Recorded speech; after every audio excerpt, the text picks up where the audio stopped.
Hello everyone, welcome to the program. This is Politics Today live on Channels Television. I'm Sean Kimbalwe in Abuja. We still keep our eyes on the 2023 election. Of course, it is 28 days from tonight, and Nigerians will have the opportunity to elect their leaders just about 2 days before the deadline for the collection of PVC closes. But if you have the opportunity to collect your PVC, why don't you do so and make your vote count?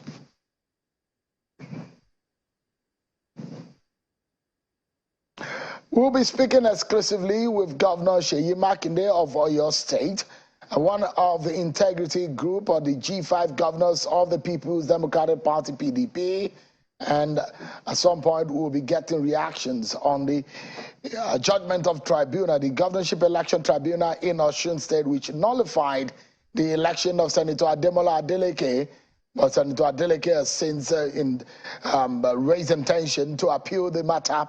We'll be hearing from both men, Adeleke and Oyetola. We have some reactions coming from them, but we'll also look at the legal perspectives in all of this matter.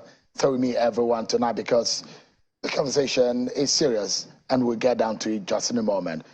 But in the bid to keep you up to date with some of the major stories coming across the country, let's check out some of your political roundup stories.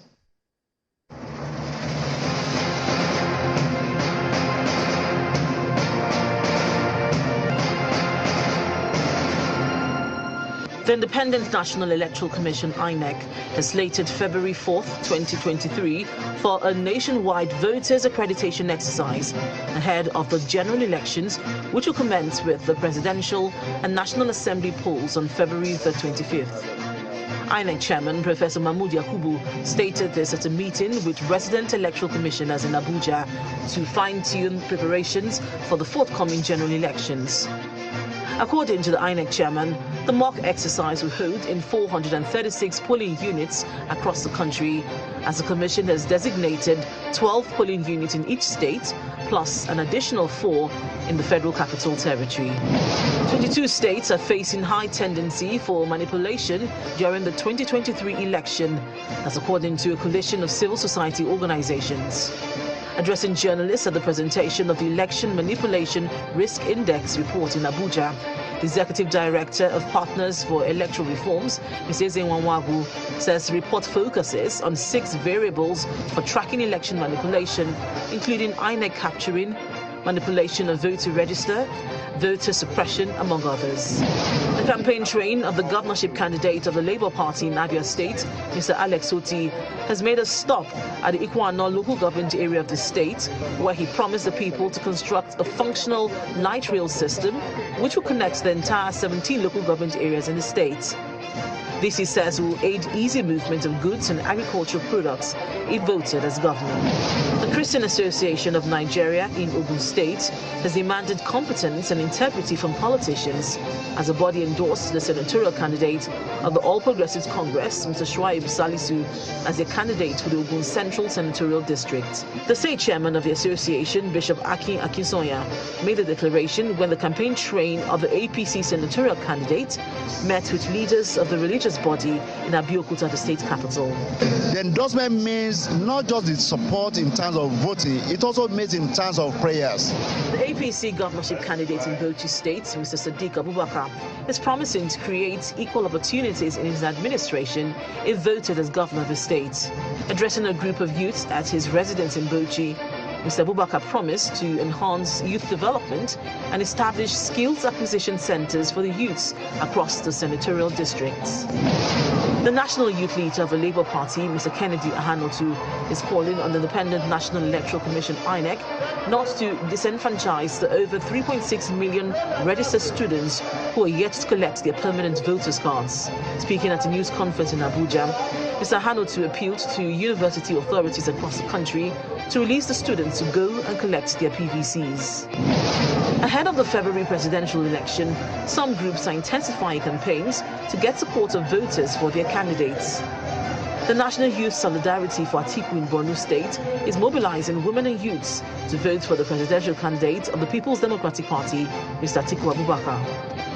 Addressing the gathering, the convener of the Atiku support group, Mr. Tiktu. Addressing the gathering, the convener of Atiku support group, Fatima Abdu, assured them that Atiku's administration will end insecurity across the country.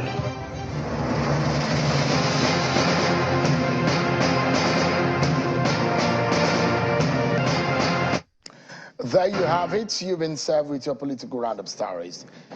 Well, past weeks of seeing intense horse trading and internal wranglings in the ranks of the People's Democratic Party, PDP. We've also seen the emergence of 5 governors of the PDP who dissociated themselves from the Atiku Abubakar campaign, saying that they do not subscribe to the ongoings within the party. They have very fundamental complaints and grievances for that, which they hold dear to themselves. And they've said they will come to the public and announce their position ahead of the 2023 presidential election. Tonight, we shall be speaking with one of the governors. They were in Enugu State today to campaign for one of their counterparts, the governor of Enugu State. I have joining me from Lagos, Governor Seyi Makinde, who is the executive governor of Oyo State. He joins me live on the program. Thank you so much, Your Excellency, for joining me tonight on the program, and it's good to see you.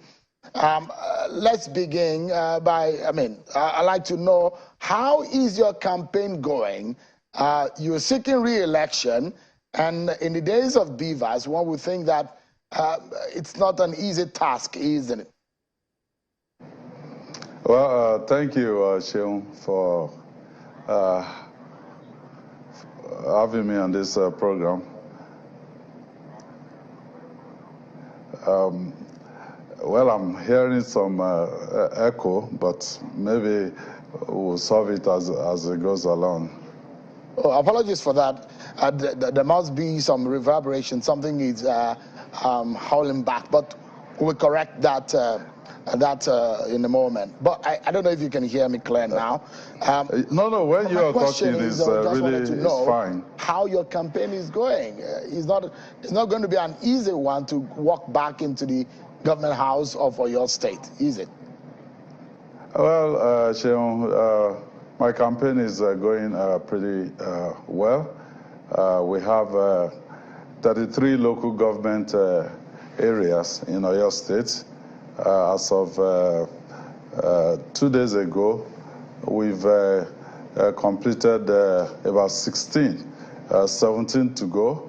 Out of the 5 major zones, we are done with Ogbomoso zone, we're done with Oyo zone, Okeogun zone. Out of 10 local governments in there, I think we've been to about 4 now. Ibadan zone, we've been to about 3 out of the 11. And with the people, you can see the enthusiasm. You know, they want a continuation, you know, of this administration. All the things we promised under Omituntun 1.0, we've achieved over 70, 75, turning towards 80% of those things that we promised the people, and they cannot just wait, you know, for me to do 2.0 to start.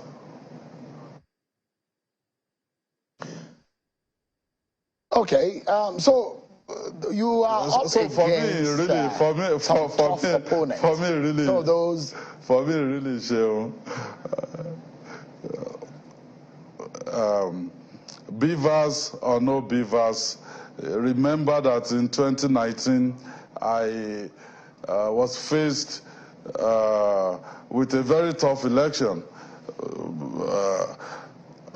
PDP as of that time wasn't at the federal level, still not at the federal level, we were not at the state level, we were not at the local government level. The only elected PDP official by the time we were going to the polls in 2019 was just one member out of 32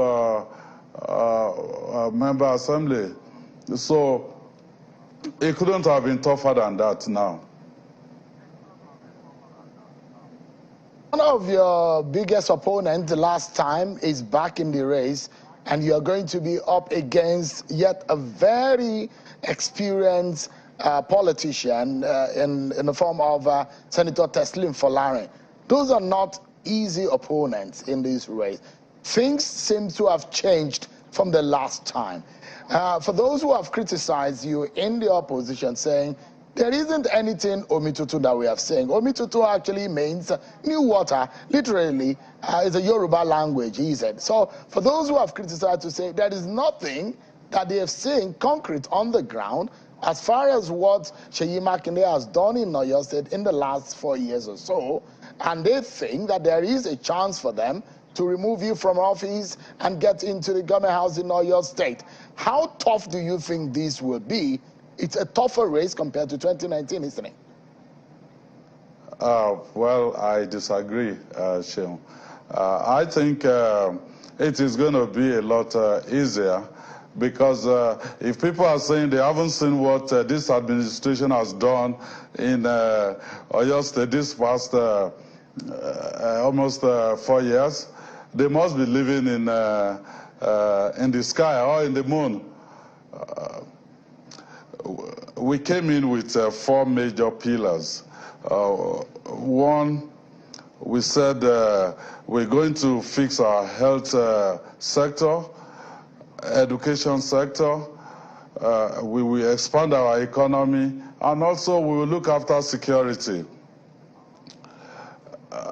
Education sector, one of the first decisions that I took as soon as we came in was to scrap the 3,000 Naira education levy for our children, because as of the time we came in, Oyo State had close to 250,000 out-of-school children. And those out-of-school children, some of them were not able to go to school because they couldn't afford the 3,000 Naira education levy. So we scrapped it, and between then and now, we've been able to get about 60,000 of them back into the classroom. For us, that is major, because those are our future. We promise on the tertiary education side that we will negotiate with our Osun State counterparts to get LAUTECH back for Oyo State. And within 2 years of our coming in, we did that. Our students that were spending 8 years for a 4-year program, is now a thing of the past. And LAUTECH, at this moment, is adjudged to be the best state university, in Nigeria by bodies from inside the country and from outside the country. We have constructed about 60 model schools, 300 classrooms. Still in that sector, we noticed the gap in terms of the personnel. We employed 5,000 teachers and almost 700 education officers. So that sector, you can see visibly what we've done. If you go to the health sector, we came in and said, look, in every ward of Oyo State, we must have a Category 3 primary health care facility. We have 351 wards in Oyo State, and over 200, going towards 250 of those facilities have been upgraded. We're equipping them right now. Just 2 days ago, actually yesterday, I signed an MOU with the French government. They've given us a facility, to equip those primary healthcare centers. And again, we didn't stop at that. We said people will not go beyond 1 kilometer radius of their homes, to access a primary healthcare facility. When we came in, the health insurance scheme in Oyo State, we had maybe about 45,000 enrollees. Now we have over 300,000, that has enrolled in the Oyo State health insurance scheme.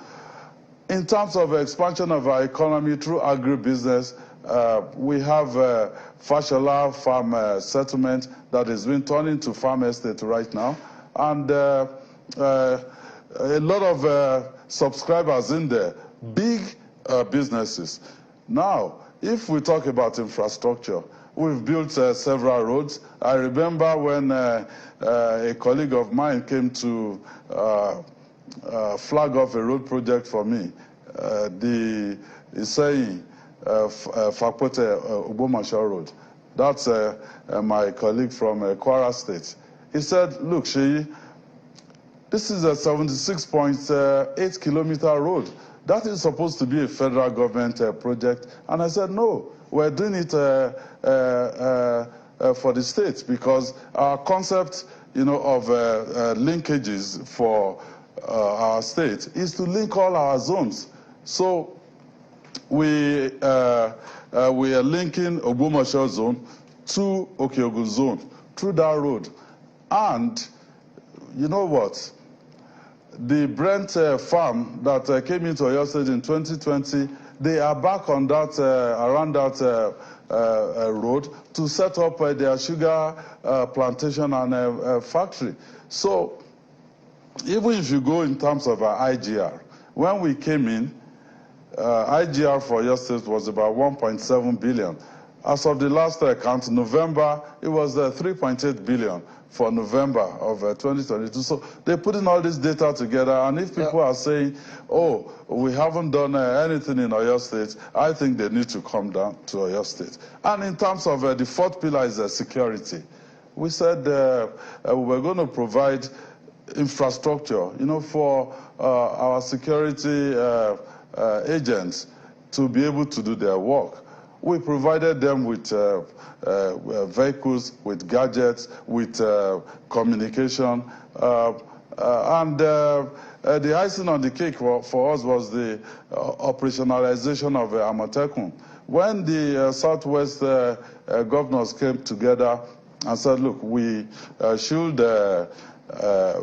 look at how we can collaborate amongst ourselves, because there are a lot of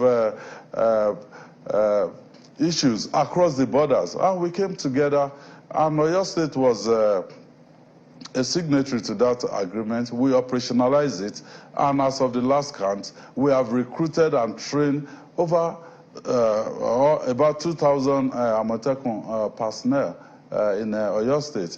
That is more than all the other states in the Southwest even put together. So I don't think anyone in Oyo State can imagine, Oyo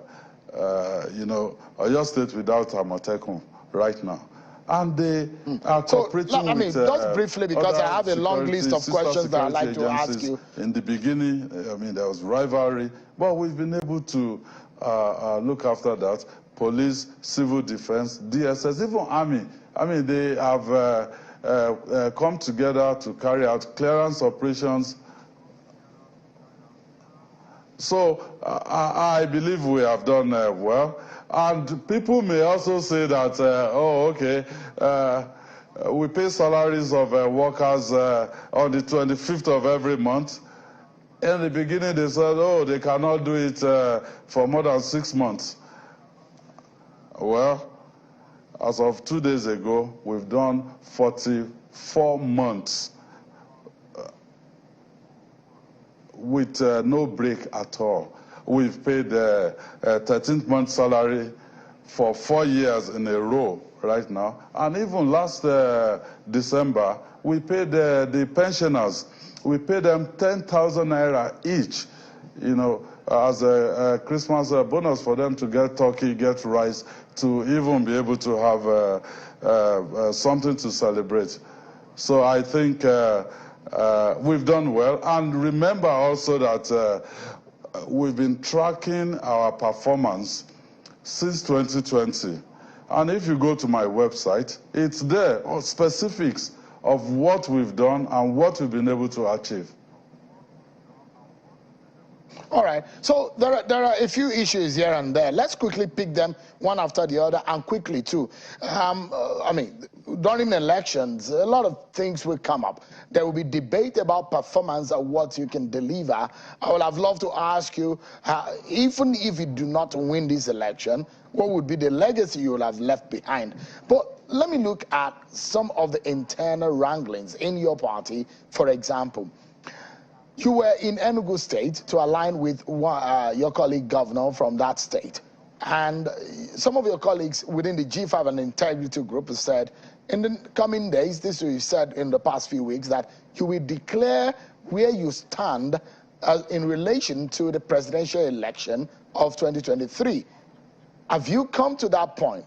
Because at that rally where your colleagues came in Oyo State, you still said it, that when it comes to the presidential election, you will let your supporters and your followers know where you will be going. Have you decided that? Where exactly are you going?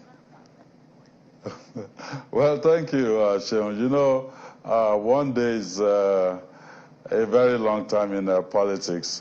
So the election, the first election is February 25. That is still maybe 4 weeks, a little short of 4 weeks away. The truth is we had issues, and we brought those issues up. We said, look, the constitution of the party, you know, is very clear about rotation, about zoning, and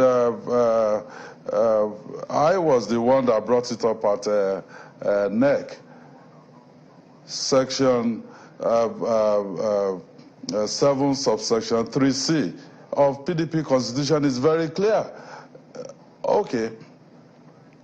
A lot of people will say, oh, okay, we're doing all of this because Governor Wike did not win the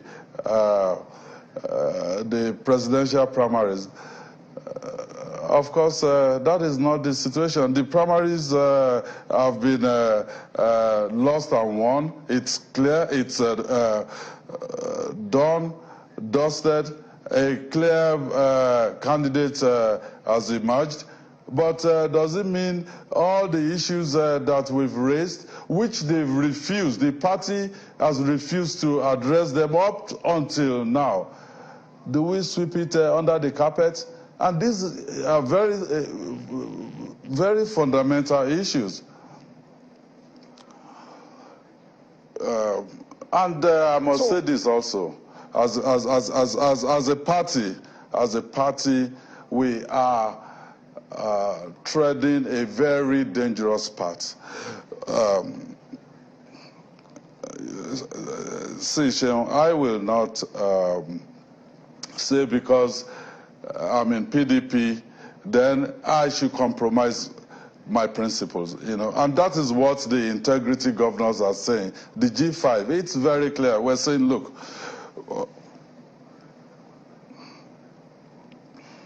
if sorry, this thing is echoing badly in my ear, but let's see if it gets better. But if the party, if they say to us that the constitution of the party, which invariably says you must zone and you must rotate the party positions, you know, if we've disregarded it. And we said, look, you promised the national chairman himself was the one that, you know, made that comment that peradventure, if somebody from the northern part of the country emerges as the presidential candidate, he will resign. But now you're saying, oh, the constitution must be followed. I mean, this is the constitution that we've flagrantly disregarded in the first instance. So we cannot keep picking and choosing, you know, what part of the Constitution we're going to obey and what part of the Constitution we're going to disregard. They said almost 6 months ago that, oh, this is too close to an election, you know, to start asking the national chairman to resign. But less than how many days ago, they dissolved the entire ESCO in Ekiti State. So that dissolution is not too close to an election. If I will tell you precisely what is going on, the unity of this country is at stake. Because when they said, look, rotate, let there be inclusivity, get party positions, you know, to zone it, rotate it, it's because we know that our federalism, you know, is has not taken a serious root. So to balance, to compensate for some of the things that we don't have constitutionally right now, we said, look, rotate the positions, do zoning. Now we've disregarded that. And the other party, I must give kudos to the governors on the platform of APC. I mean, governors like Governor Nasir El-Rufai, Governor Jigawa, Mai Mala Buni, Governor Kogi. They came together within their party and they said, look, for the unity of this country, let us sacrifice you know, our ambition. Let the presidency rotate, you know, to the south. So we must give kudos to them. But what happened in our own party? We were fighting, you know, ourselves and saying, well, our constitution, you know, they can go to blazes. I don't think that is right. And I'm not, the integrity governors, we're not in this to say, look, we're trying to prove that we are right or wrong. We are standing on a principle. And if you stand on a principle, whether you're right or you're wrong, I mean, that will be left for posterity. Because all of this will come and go. In another 4 weeks, the election, you know, will have been won and lost. And then we'll be faced with the judgment of posterity. Governor Makinde, just a quick question because I have another follow-up immediately. Now, are you working with another presidential candidate other than Atiku Abubakar?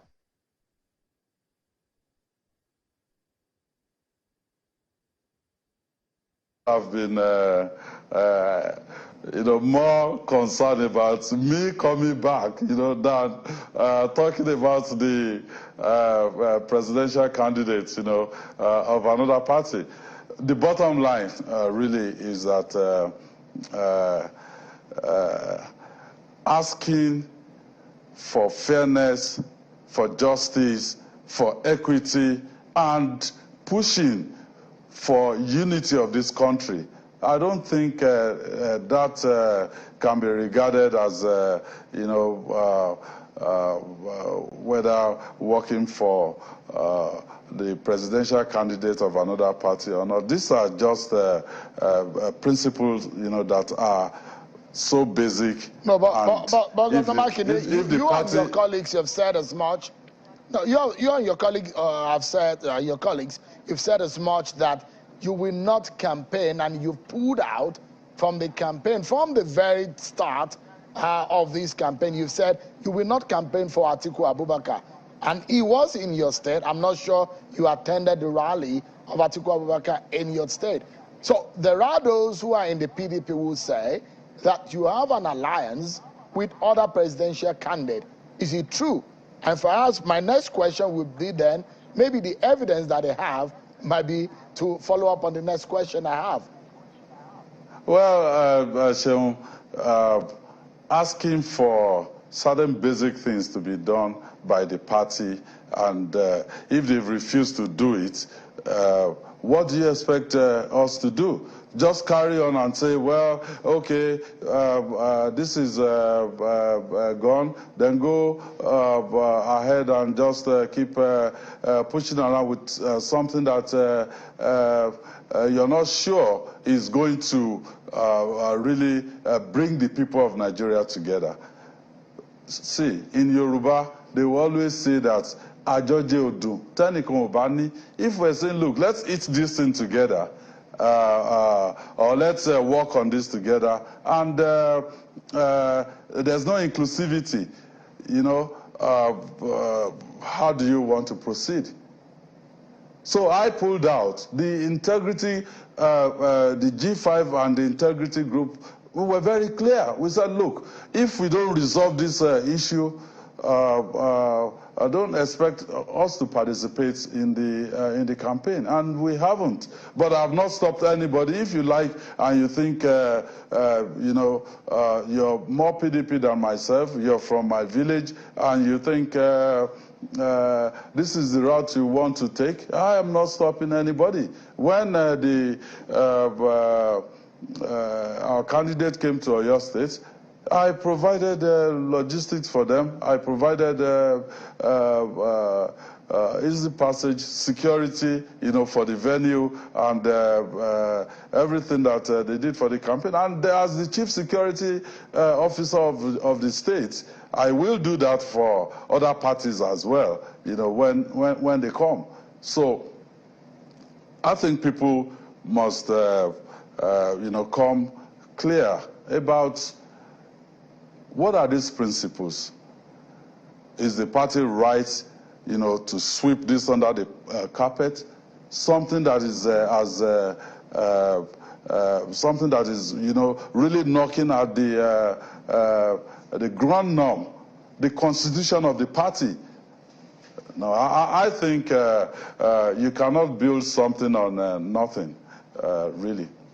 All right, Governor Makinde, let's take a breather. Please stay with me. There are a few more questions that I have for you on the program tonight, which borders on the 2023 election and some of the prospects, issues that have been raised, and perhaps how the elections will pan out. There are those who say that you are risking coming back into office with your action.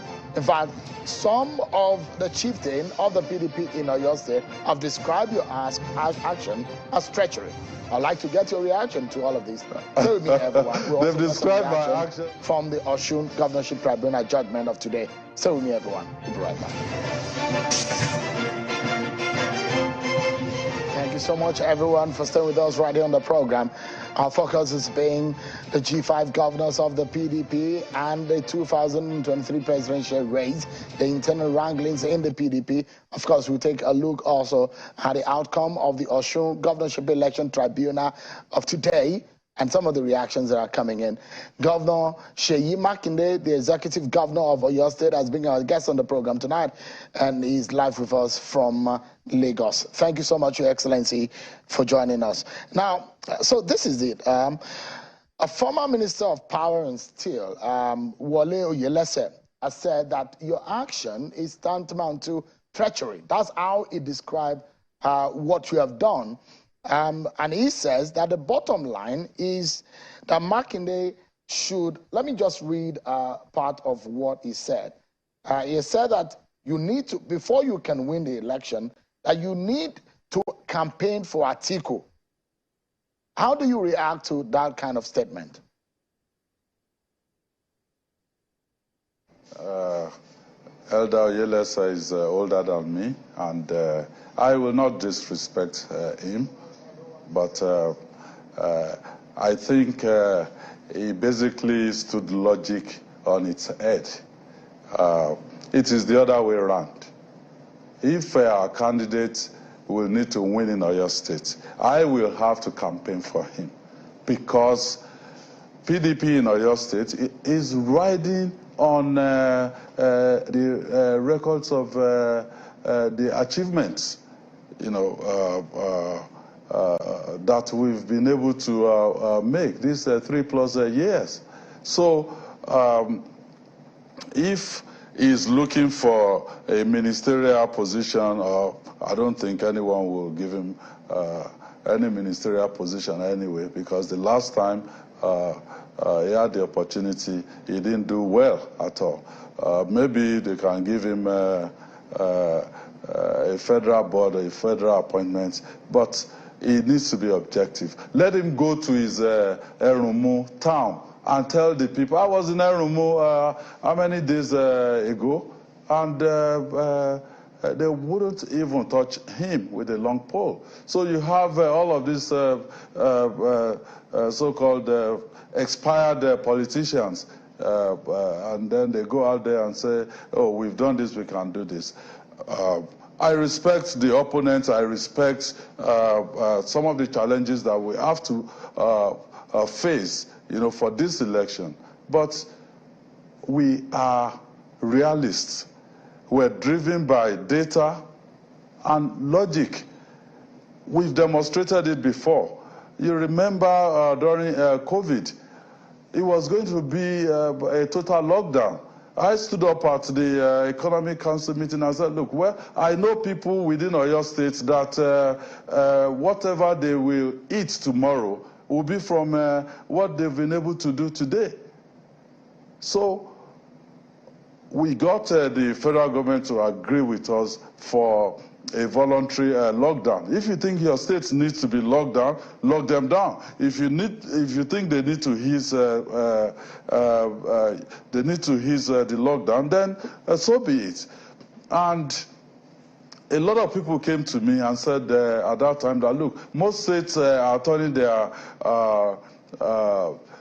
stadium into isolation centers. And I said, well, for your states, we will go to all our facilities. If you want to support us, help us upgrade those facilities. And now, post-COVID, those facilities were upgraded and we're using Excellency, them. yeah. So Excellency, let's wrap up this conversation. Yeah. Yes. Yeah. No, let's wrap up this conversation. And I'd like a 30 seconds final word from you. And the final word will be in this respect. What do you think is a way out from these? You cannot be working at cross purposes with members of your political party. In 30 seconds, what is the way out? Well, the way out is, we stand for certain basic principles which should engender unity for this country. And because this country must be united, we have so many other challenges, that we are being faced, with as a country. From here, if our party decides, that they will play lip service to inclusivity, to unity of this country, then I wish them good luck. That is the only thing I can say at this stage, because Nigerians in the final analysis will decide. Thank you so much, Governor Seyi Makinde. It's a pleasure having you tonight on the program, and I wish you the very best in the election. Thank you indeed for your time tonight. Thank you so much, Sheil, and it's an honor, to have me on your program. Thank you so much, Your Excellency. Well, let's switch gears now and look at what happened today in Osun State. The Osun State Election Tribunal has faulted the election of Governor Adeleke, which declared former Governor Boyega Oyetola as a legitimately elected governor of the state. The tribunal held that the governorship election was characterized by overvoting, adding that after deducting the excessive votes, Oyetola's figures rose to 314,921, while Adeleke's votes came down to 290,266 votes. Let me allow you to listen to the reaction coming from Governor Oyetola, former Governor Boyega Oyetola. I believe the judgment is well deserved. I believe I actually won that election. I thank the people that stood by us throughout the period. for their courage and loyalty. Because there was a lot of intimidation, harassment there. I thank them. Again, I'm happy that this has come. It has led to rest the controversy as to who actually won the election. I thank millions of supporters and party members. I thank the judiciary for living up to expectation. I thank the security agencies for ensuring peaceful and conducive atmosphere for judges to work. I want to charge our members to get prepared for the set of elections that are coming up in February and March, particularly the presidential election of Asiwaju Bola Ahmed Tinubu and all other candidates of APC for February and March elections respectively. Former Governor Boyega Oyetola, who was the APC candidate in that election. There are some reactions now coming from the sitting governor, Senator Adeleke, Dademola Adeleke. And this is some of his words in the state broadcast that he gave earlier this afternoon. Two members of the tribunal delivered two opposing judgments. The chairman and the member 1. The member 2 did not deliver any judgment. She abstained. The chairman's judgment affirmed the claim of overvoting, while the member 1's judgment agreed with our position as captured by the beavers machine. As the primary source of accreditation, data of true accreditation on the day of the election. The reality of my election as the governor of Osun State is captured in the member 1's judgment. The claim of overvoting in the chairman's judgment was unfounded. This was clearly a miscarriage of justice. Well, that is a reaction of Senator Dademola Adeleke. Now, the party on Senator Dademola Adeleke's side said that they've instituted a notice of appeal, meaning that they will appeal their case. They're not happy with it. And what does this mean for Senator Adeleke, who is the incumbent or the sitting governor? Does it mean he needs to step aside, or what does the law say about all of these? Now, if you're not happy with a judgment of a lower court, you go to a higher court, which is now the appeal court that they will need in this kind of situation to appeal the judgment of the tribunal. And when they are not satisfied also, they still have up until Supreme Court to be able to push this matter. It is a governorship election matter which can be pushed up to the Supreme Court of Nigeria.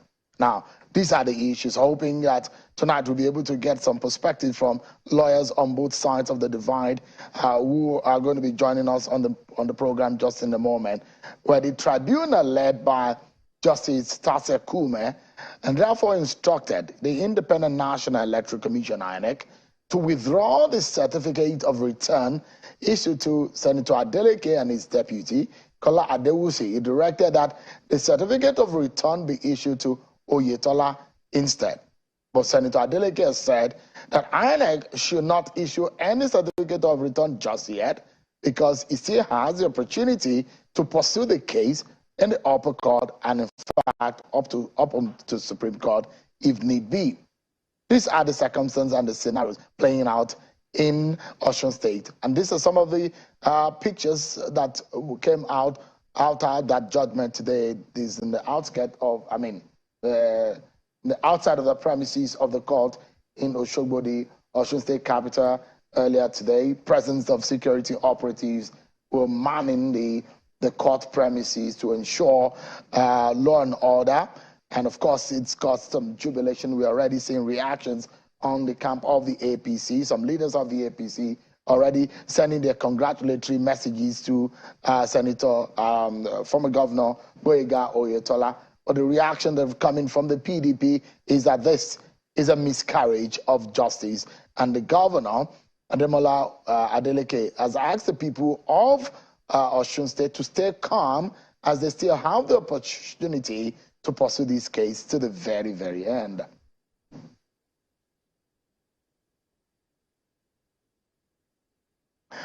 Of course, we'll be getting some reactions as we get them, but of course, unfortunately, this is how far we can go on the program tonight. Thank you so much, everyone, indeed, for joining tonight. I'll see you on Sunday at 8 p.m.